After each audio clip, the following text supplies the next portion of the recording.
Hey, day two of Stream of Consciousness, which is a legitimate therapy technique, I suppose. My friends were all like, hey, yo, this is an actual thing. That's pretty cool. I didn't know that. In reference to yesterday's video, 2016, fall of 2016 is when I started cutting all my friends out. 2017 is when I lost the weight. 2018 was pretty okay. And now we're in March of 2019. It's March 23rd at like 11 in the morning. But have nothing else to do. All right. So today I want to talk about my most recent bout of anxiety. And I guess I'm going to talk about where it all started and try to figure out why.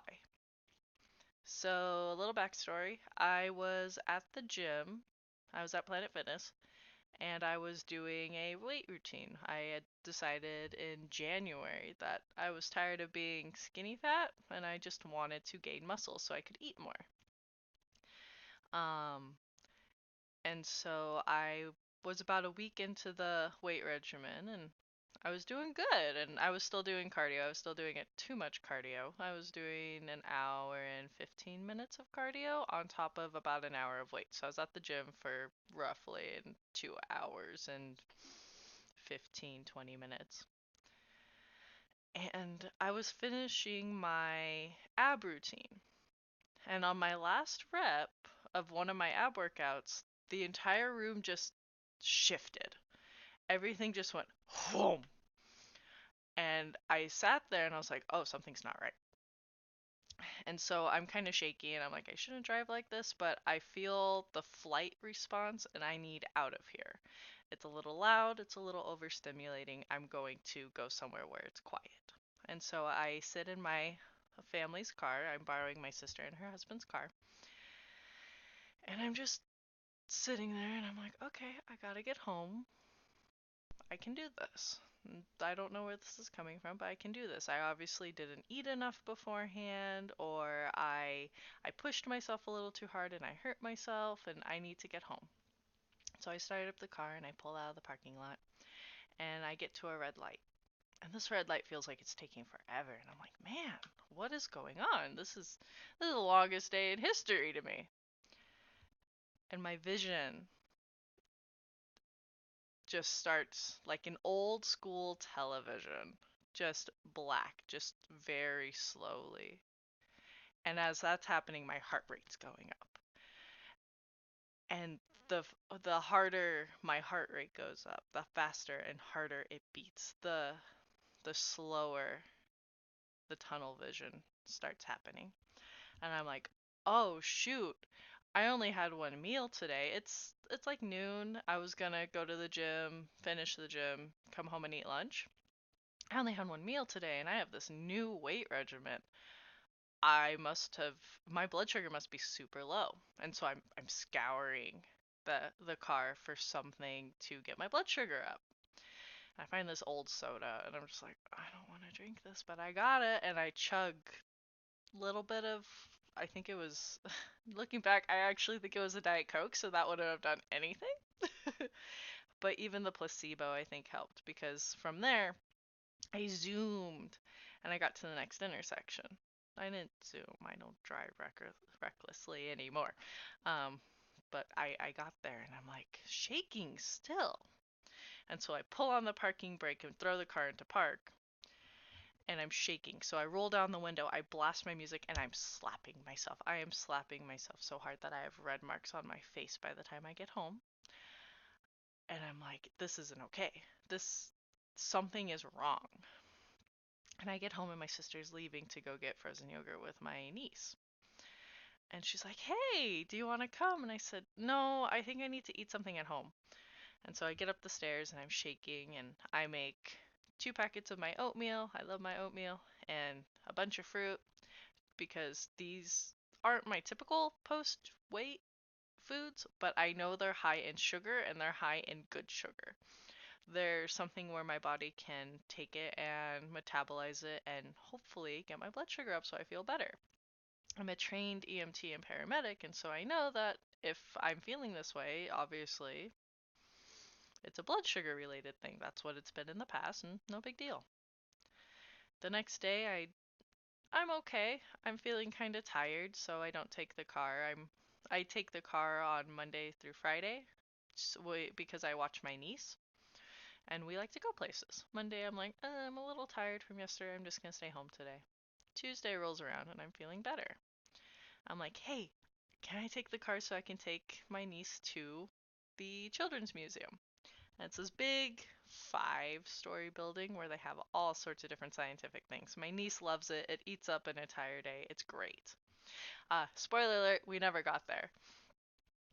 Um, I'm riding in the car with my sister and my niece, and we drop my sister off, and I start driving, and I get about halfway, 3/4 of the way home, and I'm at an intersection where Target and 7-Eleven and Kohl's and that sort of place, that those sort of places are, and it just get a whoosh again, and the entire car just feels like it was picked up by a tornado and spun around.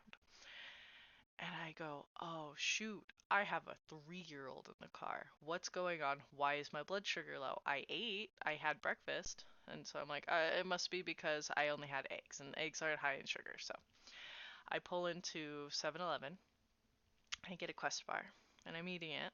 I'm I'm texting people, and I'm going, hey, something's going on. I don't know what. And they're like, oh, just eat something, you'll be okay. And as I'm eating this, I'm like, okay, protein's good. And I'm still shaking, and my legs feel tense and uncomfortable. My body has never felt genuinely uncomfortable to me, but I'm sitting there and my thighs, where they touch the seat, are very restless, and it's a sensation I can't quite describe correctly. And so I'm like, okay, I'm gonna get a juice. So I get a juice, I get a banana, I get a Quest bar, another Quest bar, and I eat all this. I'm at like most of my daily calories I typically allow. Look, I'm shaking. Typically allow. And I'm still not feeling better. And so I call up my fiance and I'm like, hey, can you talk to me as I drive home? I'm a little frightened. I get home okay. And I park the car, and my niece is like, oh, finally. It's been like an hour, Titi. What the heck was that? She doesn't know what's going on. I gave her my phone and stuff. So she was able to watch TV, and we had like a picnic in the car. I made it an event for her. She had no idea this happened. And so I'm sitting at home for the rest of the day watching her. Not sitting, but playing with her. And I recognize that it feels like someone has their fingers jammed in the socket. And I'm like, am I having a heart attack? Am I pushing myself to the point where I am going into cardiac arrest because my heart feels like it's going to explode and my chest feels tight and my head can't stop spinning, and I look and it feels like there's a lag behind my eyes. And what I mean by that is I would shift my vision and it feels like my consciousness would take a second to catch up. And so I eat a lot that day because I'm like, it has to be food related because everything's food related to me. Food is a problem to me, so food must be the solution. So that doesn't help. My sister is brought home by her husband, and the day ends like that. I don't take the car that week. I don't take it the next week. I don't take it the next week. I am at home for about a month straight. I don't touch the car. I don't take my niece anywhere. My family's getting concerned because that was mid-January. It's mid-February now. And so I'm like, no, I'm fine. I just haven't wanted to drive anywhere. And so I hop in the car and I'm like, I'm going to go to the grocery store today. And halfway to Walmart, I have another attack. And I'm like, yo, I haven't really been dieting, haven't really been exercising, I haven't really left the house. What's going on? And so I call up my fiance and I'm like, talk to me as I get home. And I'm not comfortable expressing this, but I need to. My fiance didn't make me. I don't call him to make me feel better. I call him in case I pass out at the wheel. This is my fear. I pass out at the wheel and I need my family to know. Something's going on, and if I get hurt and nobody knows, I don't have friends out here. I don't know how authorities are going to recognize me. This is just in case something happens to me, someone can hear, and that is so fucking morbid. But it's why I would call him. And I haven't attempted to drive since. Um, and I'm trying to figure out why. It this past weekend, my sister pointed out to me that, hey, Kaylee, it's okay to not be okay, but it's not okay to be stagnant. And so that's why I'm doing this and trying to figure things out. She also helped me recognize that it is anxiety. It feels all the time. It feels like there's a giant elephant pressing on my chest right here. And I inhale, and it feels like I can't get a full breath.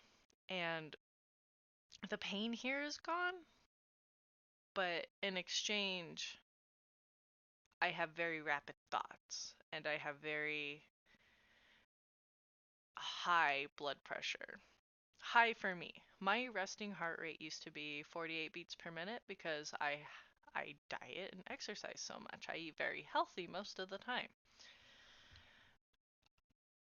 And excuse me, it's getting hard to talk. That's another anxiety thing. So, give me a minute. I recognized it was anxiety this week, and it's not food related, it's mental. And so that's where I am. And since I recognized that, the heart thing stopped, but at night I can't sleep. Um, I wouldn't call them auditory hallucinations, but at night I'll wake up at like 2 in the morning, 1, 2, 3, somewhere around there, and I'll just hear dun dun dun dun, and I'm like, ah, oh, my neighbors are blasting music because they do that a lot. People blast music. It's an apartment. It's whatever. I'm like, this is ridiculous. This has been every night, and I put my head up against the wall because I'm just like, I need to figure out which neighbor it is. It's silent. Take my head off. Doof, doof, doof, doof. Head against the wall again. No, it's not them. And I get out of bed and I actually lay on the floor and I put my head against the ground.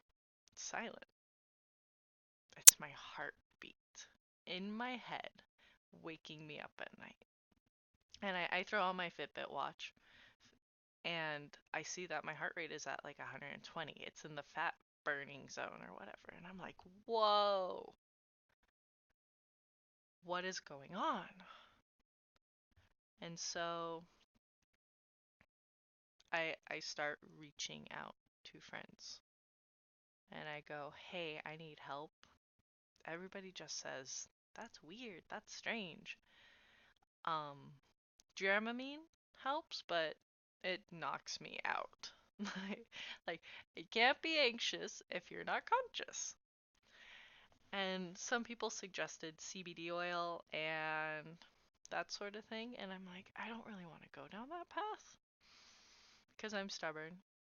I don't want to have to rely on a vice, but Dramamine has so many side effects. Like, we'll see. So that's what's been going on lately. Um, so yeah, I need to figure it out and I need to talk about it, and this is already helping me. So thank you for listening. And maybe I'll post another video this weekend. We'll see. There's a lot more I need to talk about, but this is like part one of my most recent anxiety attack because I recognize this video is very long. So thank you for watching. Have a good day and feel free to comment and talk to me. As I've said previously, I am having a difficult time talking to anyone, so I'll see your comment. Like, I have very few subscribers. I'll see your comment, I'll recognize it. I may not respond to it. just because the anxiety thing. I will try to though. So, yeah, thank you for watching. I hope you have a good day. Feel free to comment, talk to me. I'll see you later. Thank you. Bye.